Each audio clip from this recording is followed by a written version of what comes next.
Po izjemnem prvem obračunu v Ljudskem vrtu v drugem krogu kvalifikacij za Ligo prvakov in zmagi nad AIK-jem z 2:1 so naši pubeci pripotovali v švedsko prestolnico. Kljub ne najboljšemu začetku v prvenstvu pa v Evropi kaže res izjemno in naši pubeci so odločni, da to potrdijo tudi v sredo ob 19.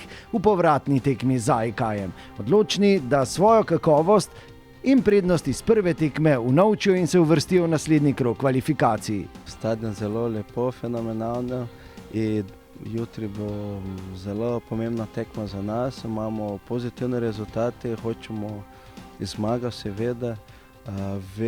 Vemo, da vedno damo gol v goste in upam, da bo tudi jutri. Če jaz piknem, še boljše, ne?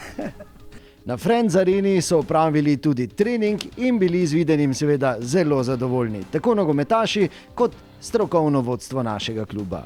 Maribor za meni imamo boljšo ekipo, ampak vemo, da doma je druga tekma in pričakujemo druga tekma tu, ampak še vedno imamo šanse in z soigralcev smo pripravljeni za to. Ne zamudi tekme, spodbuja naše pubece v sredo ob 7. v živo iz Friends Arene na nkmaribor.com.